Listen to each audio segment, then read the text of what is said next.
thọ chỉ cho我让你个路过，thọ chỉ cho我让照顾，thọ chỉ cho我个路是好浪一照顾，thọ cho đã要个寂寞些路。我要个im lòng xia chỉ nhon đỏ loa，我要个là路古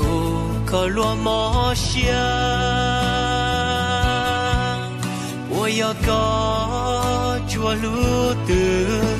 花罗我个独下，这个路古的几段着下。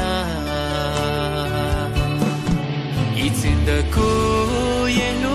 过，英雄写我都报告，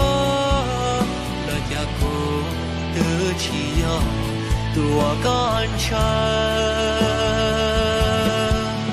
故应报告路下，应起莫苦鸟照后，故这个是故应报，故气呀顿的。chỉ cho sai cũ chỉ muốn uống về,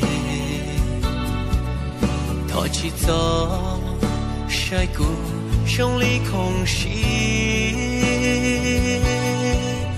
do tia có chừng lú nữa,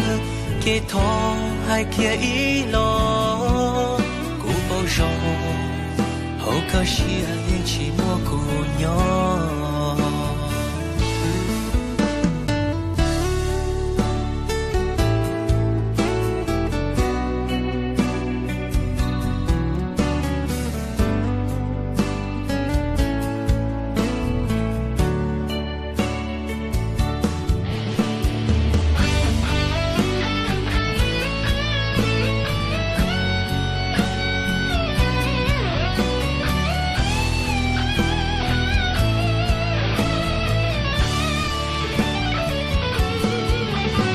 的故也路过，英雄写我都报告，了家国的气呀，多干柴，故应报告路下，应起莫苦鸟照后，故这个是故应报，